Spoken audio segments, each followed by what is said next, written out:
نحمده ونصلي على رسوله الكريم اما بعد فاعوذ بالله من الشيطان الرجيم بسم الله الرحمن الرحيم وجاهدوا في الله حق جهاده هو اجتباكم وما جعل عليكم في الدين من حرج ملة أبيكم إبراهيم هو سماكم المسلمين من قبل وفي هذا ليكون الرسول شهيدا عليكم وتكونوا شهداء على الناس فأقيموا الصلاة وآتوا الزكاة واعتصموا بالله هو مولاكم فنعم المولى ونعم النصير صدق اللہ العظیم۔ یہ سورہ حج کی آخری آیت مبارکہ ہے، ذرا طویل ہے۔ انسان کی نجات کے لیے جو اعمال ضروری ہیں ان کے 3 لیول تو آ چکے ہیں پہلی آیت میں۔ ارکان اسلام، جن میں سے وہاں ذکر کیا گیا نماز کے 2 ارکان کا، ارکعوا واسجدوا۔ نمبر 2، پوری زندگی میں اللہ کی اطاعت کاملہ، اس کی محبت کے جذبے سے سرشار ہو۔ نمبر 3، زیادہ سے زیادہ خلق خدا کی خدمت، اس میں بھوکوں کو کھانا کھلانا بھی شامل ہے، غریبوں کی مدد بھی ہے، ان کی عاقبت بنانے کی کوشش بھی ہے، اور اس نظام کو ختم کرنا کہ جو غربت تقسیم کر رہا ہے، غریب بنا رہا ہے، اس پوری مشینری کو بے قبول سے اکھیڑ کر نظام میں عدل قائم کرنا۔ اب اس کے بعد 4تھا درجہ آ رہا ہے۔ یوں سمجھئے کہ یہ جیسے ممبر ہوتا ہے، پہلی سیڑھی، دوسری سیڑھی، تیسری، چوتھی۔ وَجَاهِدُوا فِي اللَّهِ حَقَّ جِهَادِهِ، جہاد کرو اللہ کی راہ میں، اللہ کے لیے جیسا ہو جتنا کہ اس کے لیے جہاد کا حق ہے۔ اب یہاں سے یوں سمجھئے کہ ہمارے اس منتخب نصاب کا جو اصل مضمون ہے وہ جہاد ہے۔ آغاز ہو رہا ہے اس آیت مبارکہ سے۔ جہاد کے صرف لفظی معنی آج سمجھ لیجئے، ویسے اس موضوع کے اوپر انشاءاللہ پر مجھے ایک مفصل تقریر کرنی پڑے گی، اس لیے کہ جہاد کے بارے میں بہت سے مغالطے ہیں۔ جہد کہتے کوشش، to strive for something, کسی چیز کے لیے جد و جہد کرنا، جد و جہد اردو میں مستعمل ہے۔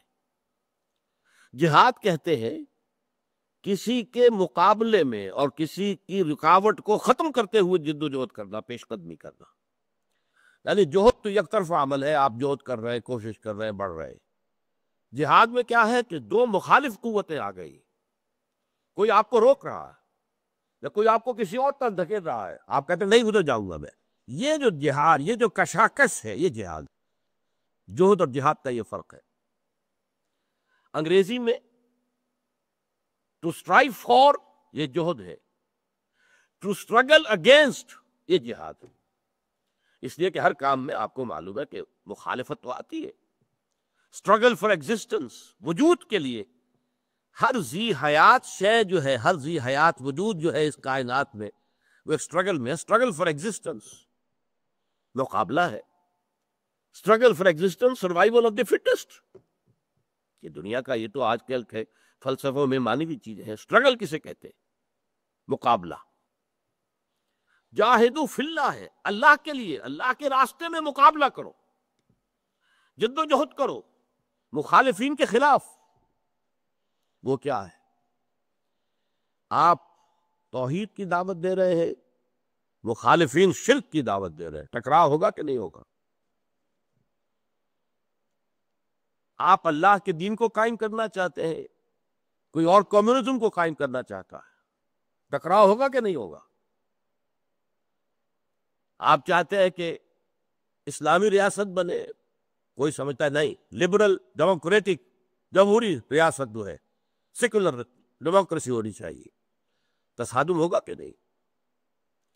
اس تصادم میں جاہدوا فی اللہ ہے، اللہ کے لیے، اللہ کی بات کو پھیلانے کے لیے، اللہ کے پیغام کو عام کرنے کے لیے، اللہ کے دین کو نافذ کرنے کے لیے، اللہ کے دین کو قائم کرنے کے لیے جد و جہد کرو، محنت کرو، مقابلہ کرو، تو اسٹرگل اگینسٹ۔ فارسی میں کوشش کہیں گے جہد کو، جہد عربی ہے، کوشش اردو بھی ہم سمجھتے ہیں کوئی اصل میں لفظ جو ہے فارسی کا ہے۔ اور کشاکش کہیں گے جہاد کو، کوشش اور کشاکش، ان کو آپ نے ایک دوسرے کے مقابلے میں رکھ لیجیے۔ کشاکش کیا ہے؟ جیسے کہ آپ کو معلوم ہے ٹگ آف وار، رسا کشی، ایک رسے کو 11 آدمی ادھر ہے 11 آدمی ادھر ہے، وہ ادھر کھینچ رہے وہ ادھر کھینچ رہے، بہرحال ایک جو ہے وہ جیتے گا، وہ کھینچ کے لے جائے گا، دوسرا رہ جائے گا۔ یہ کشاکش ہے۔ کشمکش اصل میں ایک مختلف لفظ ہے بالکل، لیکن اردو میں عام طور پر ہم کشمکش استعمال کرتے ہیں کشاکش کی بجائے۔ کشمکش در حقیقت ایک ایسی ذہنی اور نفسیاتی کیفیت کا نام ہے کہ چلوں یا نہ چلوں، یہ کروں یا نہ کروں، تذبذب کی کیفیت میں انسان مبتلا۔ کشمکش، فرصت کشمکش مدے ہی دل بے قرار را، یک دو شکن سے آدھا کن گیسو تابدار را۔ اقبال کی جو نظم ہے دوپ و شوق، اس کا یہ آخری شعر جو ہے وہ ٹاپ کا ہے۔ اگرچہ اس کے بارے میں یہ طے کرنا مشکل ہے کہ یہ حمد کی نظم ہے یا نعت کی نظم ہے۔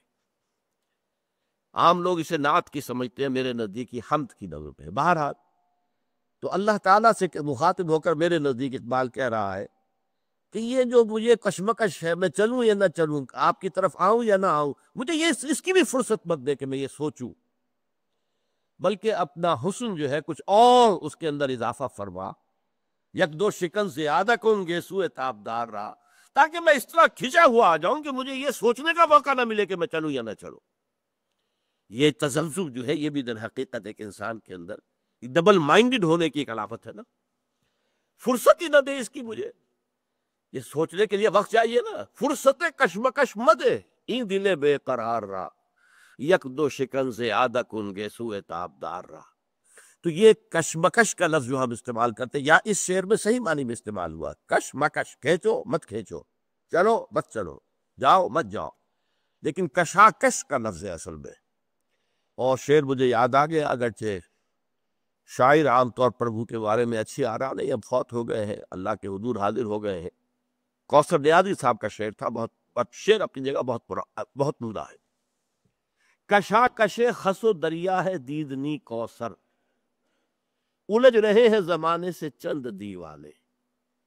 کسی بھی انقلابی تحریک کے شروع میں کیا ہوتا ہے؟ چند دیوانے ہیں، فینیٹکس ہیں، لوگ انہیں مجنون سمجھتے ہیں، پاگل سمجھتے ہیں۔ انؤمن کما آمن السفہاء، کیا ہم ایمان لائے اس طور سے جیسے یہ بے وقوف لوگ ایمان لائے؟ یہ تو فینیٹکس ہیں، یہ تو دیوانے ہو گئے، یہ تو مجنون ہو گئے، انہیں اپنے نفع نقصان کا خیال نہیں رہا، دائیں بائیں آگے پیچھے دیکھتی نہیں۔ لیکن وہ لوگ جو ہے چند دیوانے الجھ رہے ہیں زمانے سے، زمانے کی ایک رفتار ہے، ایک چال ہے، ایک طرف چلنا چاہ رہا ہے زمانہ، اور وہ الجھ رہے نہیں، ادھر نہیں جانے دیں گے، یہ غلط راستہ ہے، ادھر چلو۔ تو یہ کیا ہے؟ جیسے کہ دریا اور گھاس کا معاملہ ہوتا ہے۔ دریا کا بہاؤ دیکھیے، وہ بہہ رہا ہے، گھاس بیچاری کہاں سے روک لے گی؟ تو کشاکش خس و دریا ہے دیدنی کوثر، ایک طرف دریا کا بہاؤ ہے اور ایک طرف یہ گھاس ہے جو روکنا چاہ رہی ہے اس کے بہاؤ کو۔ تو یہ جو کشاکش ہو رہی ہے اس کے مابین، یہ قابل دید منظر ہے۔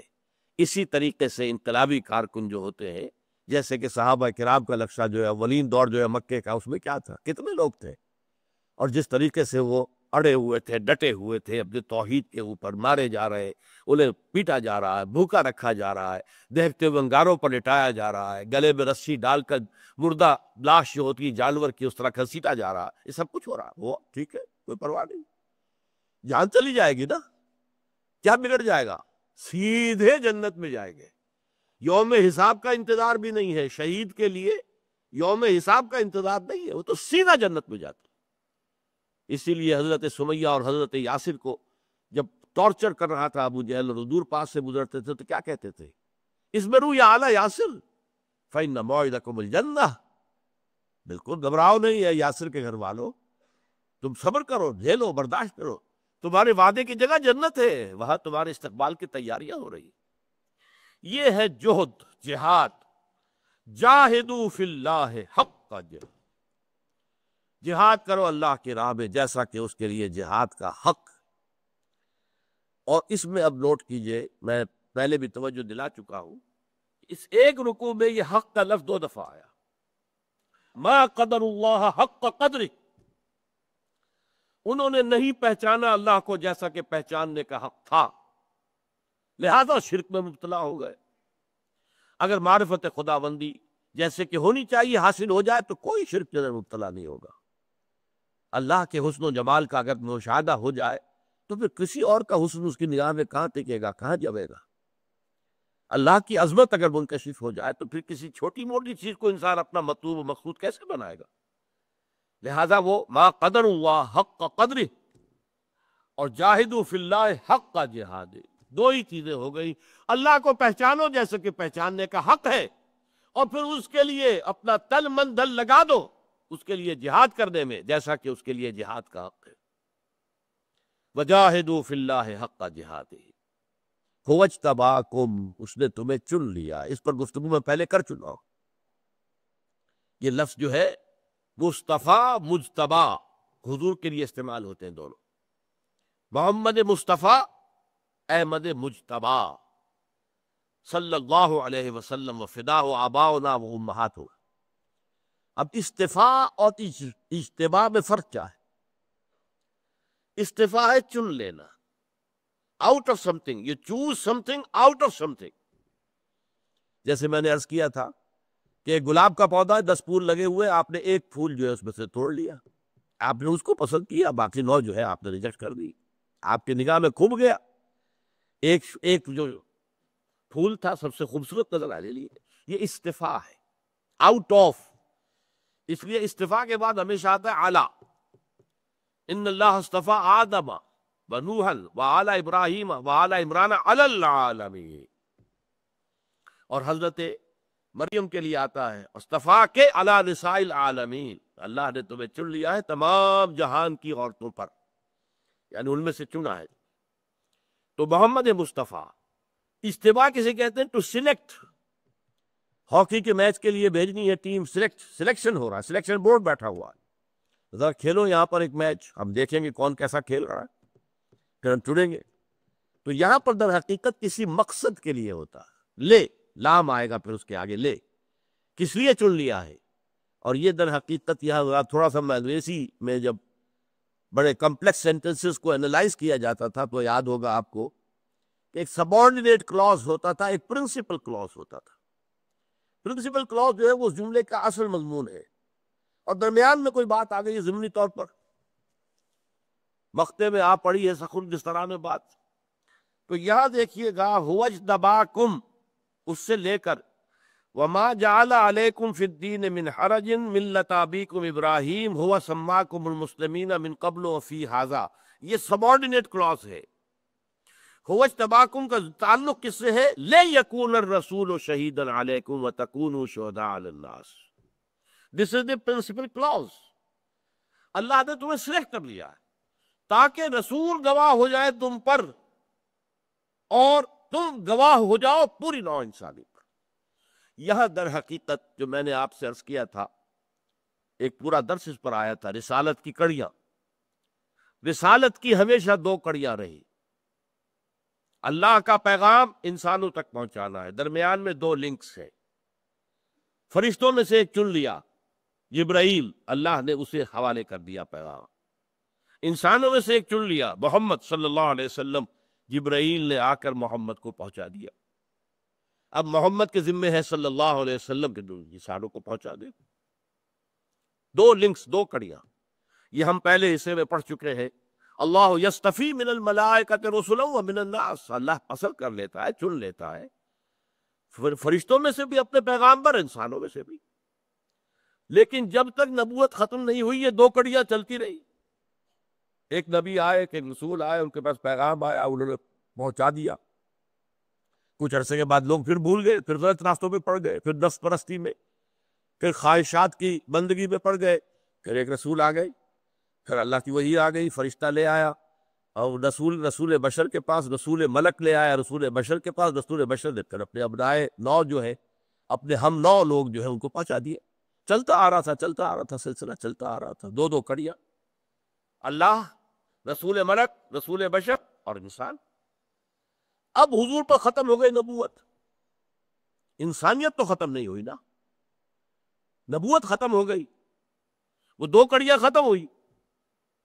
اب در حقیقت آخری 2 کڑیاں جو تھی ان کے ساتھ ایک تیسری کڑی ایڈ ہو گئی کہ امت مسلمہ۔ اللہ سے جو پیغام ملا جبرائیل کو، جبرائیل نے پہنچایا محمد کو صلی اللہ علیہ وسلم، محمد نے پہنچایا امت کو۔ امت کا کام ہے بقیہ تمام تا قیام قیامت تمام نوع انسانی کو وہ پیغام پہنچا۔ اس لیے یہ کہا گیا ہو وجتباکم، تو تم خوشیاں مناؤ، جشن مناؤ، تمہارا چناؤ ہو گیا ہے۔ دیکھیے کسی شخص کا آ گیا سلیکشن گریڈ میں آ گیا، جناب اللہ مبارک کرے بھائی، مبارک، تمہارا سلیکشن ہو گیا۔ اب سلیکشن کے اوپر مبارک بات دی جاتی ہے نا، یہاں تمہارا سلیکشن ہو گیا ہے، اپنی قسمت پر ناز کرو، تمہیں مجموعی طور پر رسول کا مقام حاصل ہو گیا ہے۔ یہ بڑی بات میں کہہ رہا ہوں، موٹی، ذرا سمجھ لیجیے اس کو۔ اس لیے کہ نبوت تو حضور پر ختم ہو گئی، اس لیے کہ نبوت نام ہے اللہ سے لینے کا۔ وہ جو وحی آتی تھی، کھڑکی کھلی ہوئی ہے وحی کی آ رہا ہے، لے لیا محمد نے صلی اللہ علیہ وسلم، پہنچا دیا انسانوں کو، صحابہ کو، بات ختم۔ اب حضور کا انتقال ہو گیا، وہ کھڑکی بند، اب وحی کا سلسلہ جو ہے، وحی رسالت و نبوت کا سلسلہ بند، کھڑکی بند۔ البتہ آخری وحی کو اللہ نے محفوظ کر دیا، اِنَّا نَحْنُ نَزَّلْنَا الذِّكْرَ وَإِنَّا لَهُ لَحَافِظُونَ، ہم نے ہی اس ذکر کو نازل کیا ہے اور ہم ہی اس کے محافظ ہیں۔ اور وہ تیسری کڑی شامل کر دی امت مسلمہ کی، اب تمہارا کام اس کو پہنچاؤ۔ اب لینے کا کام کوئی نہیں رہا اللہ سے، لینے کا کام تو مکمل ہو چکا ہے۔ جو بھی اللہ نے دینا تھا نوع انسانی کو، نوع انسان را پیام آخری حامل او رحمت للعالمین، وہ تو دے دیا اللہ نے۔ اور نمبر 2 محفوظ کر دیا، اس سے پہلے تورات کو محفوظ نہیں کیا، انجیل کو محفوظ نہیں کیا۔ اگر محفوظ اللہ کر دیتا اس کو تو کیا کوئی اس کے اندر تعریف کر سکتا تھا؟ اور اگر قرآن مجید کی اللہ تعالیٰ ذمہ نہ لے دیتا حفاظت کی، تو کیا ہم چھوڑ دیتے اس میں تعریف کرنے سے؟ باز آ جاتے ہیں۔ ترجموں میں تعریفیں ہو گئی ہیں، تفسیروں کے اندر تعریفیں ہو گئی ہیں، کون چھوڑتا ہے اس کو؟ تو جان لیجئے یہ ہے سلسلہ، یہ فلسفہ نبوت ہے۔ رسالت، نبوت ختم، حضور کے وفات کے ساتھ نبوت ختم۔ اب جو ہے رسالت چل رہی ہے، رسالت محمدی ختم نہیں ہوئی، رسالت محمدی جاری ہے تا قیام قیامت۔ لیکن اب وہ اس کا کام جو ہے، اس کا فریضہ امت کے حوالے، بذریعہ امت۔ ویسے تو نوٹ کیجئے، خود حضور کی زندگی میں بھی امت بھی اس کام میں لگی ہوئی تھی۔ رسالت اور تبلیغ جو ہے وہ صرف حضور نہیں کر رہے تھے، اچھی طرح نوٹ کر دی، بلکہ یہ بات جو ہے اگر آپ کے علم میں نہیں ہے تو اچھی طرح سن کر پلے باندھ دیجئے۔ عشرہ مبشرہ جو چوٹی کے 10 صحابہ ہیں، چوٹی کے ٹاپ، ان میں سے 6 حضرت ابو بکر کی تبلیغ سے ایمان لائے۔ وہ بھی تبلیغ کر رہے تھے کہ نہیں کر رہے تھے؟ آن بہاف آف محمد صلی اللہ علیہ وسلم، نبی کی طرف سے تبلیغ ہو رہی ہے، نبی کے جانب سے تبلیغ ہو رہی ہے۔ 6 اشخاص، اس کی وجہ کیا ہے؟ کہ حضرت ابو بکر اسی طبقے سے تعلق رکھتے تھے جسے آج آپ کہتے ہیں ایلیٹ کلاس جو تھی مکے کی۔ حضور کا اس میں شمولیت نہیں تھی، حضور ذاتی طور پر مالدار نہیں تھے، وہ تو حضرت خدیجہ سے شادی ہو گئی تو آپ کو اللہ تعالیٰ نے ولی کر دیا، ورنہ آپ تو یتیم پیدا ہوئے تھے۔ تھوڑے دن کے بعد ماں داغ دے گئی، پھر باپ دادا بھی داغ فرقت دے گئے، اور ابو طالب تو خود ہی بہت مفلس تھے، قلاش تھے۔ ان کو تو حضور نے خود مزدوری کر کر کے، فرماتے ہیں کہ میں قریش کی بکریاں بھیڑے چند ٹکوں کی مزدوری پر، چند ٹکوں کے عوض قراریت میں چلایا کرتا تھا۔ تو انہوں نے تو سپورٹ کیا ابو طالب کی فیملی کو۔ لہٰذا آپ کا وہ طبقہ اس طبقے سے تعلق نہیں تھا، اونچا طبقہ ابو لہب کا تھا، کمبخت کا، جو دشمن تھا بدترین۔ لیکن یہ ہے کہ یہ جو ایلیٹ کلاس تھی، اس میں سے 6، چونکہ حضرت ابو بکر خود اس کلاس میں سے تھے، لہذا ان کی دعوت و تبلیغ سے طلحہ ان میں سے آئے، زبیر ان میں سے آئے، سعد ابن ابی وقاص ان میں سے آئے، ابو عبیدہ بن الجراح ان میں سے آئے، سعید ابن زید ان میں سے آئے، جن کے ذریعے سے پھر حضرت عمر تک پیغام دین پہنچا ہے۔ یہ سارے جو ہے یہ عشرہ مبشرہ میں سے 6 حضرت ابو بکر کی تبلیغ سے معلوم۔ پھر آپ کو معلوم ہے جب مدینے کے 15 آدمیوں نے حضور سے بیعت عقبہ اولیٰ کر لی تو ان کا کہ حضور اب ہمارا تو آپ سے ملاقات ہوگی 1 سال کے بعد، ہم تو حج کے موسم ہی میں آ سکتے ہیں نا، تو آپ ہمیں کوئی ایسا اپنا شاگرد دیجئے جس نے آپ سے قرآن پڑھا ہو اور پھر وہ ہمیں قرآن پڑھائے۔ فرمایا اچھا جاؤ مصعب، جاؤ بھائی، ہم وقت کارکن تو تھے ہی، مصعب کو ان کے گھر سے ان کے چچا نے نکال دیا تھا، مادہ ذات برآلا کر کے نکالا تھا، نکل جاؤ یہاں سے، اور وہ حضور کے پاس آ گئے تو ہم وقت کارکن ہو گئے۔ کوئی تنخواہ نہیں تھی، لیکن بس کچھ آ گیا تو کھا لیا، ورنہ بھوکے بیٹھے، جیسے کہ اصحاب صفہ ہوتے تھے۔ جیسے اصحاب صفہ تھے مدینے میں، ایسے یہ دار ارقم کے اندر یہ نوجوان جمع تھے جنہیں گھروں سے نکال دیا گیا، پرسیکیوٹ کیا گیا۔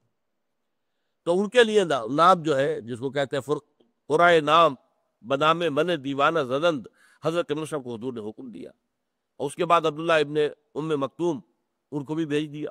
ان دو کی دعوت و تبلیغ سے مدینے کے اندر جو ہے 75 آدمی اگلے سال آ گئے۔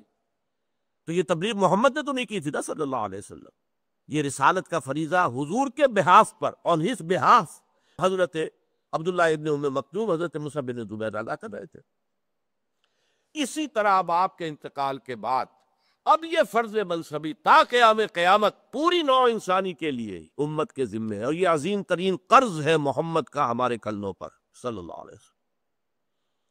حضور کا امتی بننا، اس میں خوش ہونا اور حضور کی شفاعت کے امیدوار بننا تو آسان کام ہے۔ حضور کا جو قرض ہے آپ کے کاندھے پر، اس کا کبھی احساس ہوا؟ ہمارے ذمے ہو اجتباکم، بلکہ تمہیں تو اس پہ خوشیاں منانی چاہیے۔ اللہ نے تمہیں چن لیا، رسالت کی زنجیر میں تمہیں ڈانٹ دیا ہے۔ اللہ سے رسول ملک جبرائیل نے لیا، جبرائیل نے پہنچایا رسول بشر محمد کو صلی اللہ علیہ وسلم، محمد نے پہنچایا اپنے صحابہ کو، صحابہ نے تابعین، تبع تابعین ہوتا ہوتا تم تک پہنچا ہے نا۔ تو تم تو جو چین ہے سنہری اس کے اندر آ گئے ہو ایک لنک کی حیثیت سے۔ تو وجاہدوا فی اللہ حق جہاد، اب آپ غور کریں حضور نے کس درجے محنت کی ہے، مشقت کی ہے، آپ کے صحابہ نے کتنی محنت کی ہے، کتنی مشقت کی ہے، تب جا کے اس تبلیغ کا عقدہ ہوا۔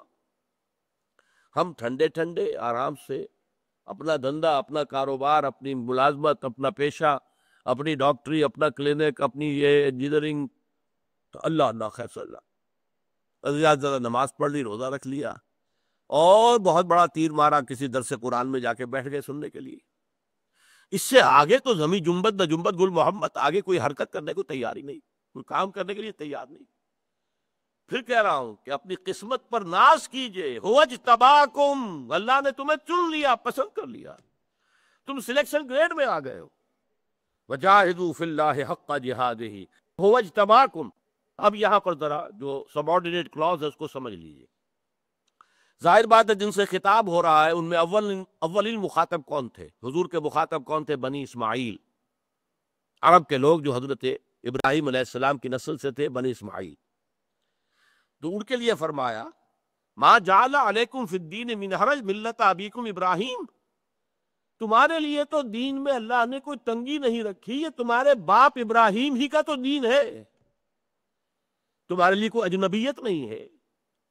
یہ اس دین میں حج فرض کیا گیا، تو یہ حج کس چیز کا کرتے ہیں؟ اس گھر کا جو تمہارے باپ ابراہیم اور اسماعیل نے بنایا تھا، ان کا گھر ہے نا، اسی کے گھر طواف کرنے کو کہا جا رہا ہے۔ یہ جو صفا و مروہ کی جو سعی ہو رہی ہے، یہ تمہاری ماں ہاجرہ، ان کا وہ بے تابانہ جو ہے، بے چینی کے اندر جو ہے چکر لگائے ہیں انہوں نے کہ کہیں سے کوئی پانی جو ہے، بچہ جو ہے اسماعیل وہ ایڑیاں رگڑ رہا ہے، پانی نہیں ہے، کہیں سے پانی کوئی ہے، کوئی انسان نظر آ جائے، وہ دوڑ رہی تھی۔ آج وہ یاد تازہ ہے، لاکھوں انسان، کروڑوں انسان جو ہے وہ کر رہے ہیں وہ صحیح۔ تو تمہارے لیے تو اس دین کے اندر وہی جو تمہارے باپ دادا کا دین تھا وہی تمہیں دیا جا رہا ہے نا۔ تم اس سے ہٹ گئے تھے، تم اس سے ذرا وہ دور ہو گئے تھے، بعید ہو گئے تھے، تو تمہارے لیے تو یہ ریٹرننگ ٹو دی اوریجنل، اپنے اصل کی طرف رجوع کرنا، لہذا تمہارے لیے تو آسان ترین کام ہی۔ لیکن اسی میں تابع ہو کر ضمنی طور پر کم سے کم 3 جو بڑے بڑے مذاہب ہیں وہ اس ضمن میں آ جائیں گے۔ نمبر 2 پر یہودیت حضرت ابراہیم علیہ السلام کو اپنا امام مانتی ہے، انی جاعلک للناس اماما، یہودی مانتے ہیں کہ نہیں مانتے؟ عیسائی مانتے ہیں کہ نہیں مانتے؟ اور ہم مسلمان مانتے ہیں کہ نہیں مانتے؟ تو کم سے کم 2/3 آف ورلڈ پاپولیشن بن جاتی ہے یہ، جو حضرت ابراہیم کو اپنا امام مانتے ہیں۔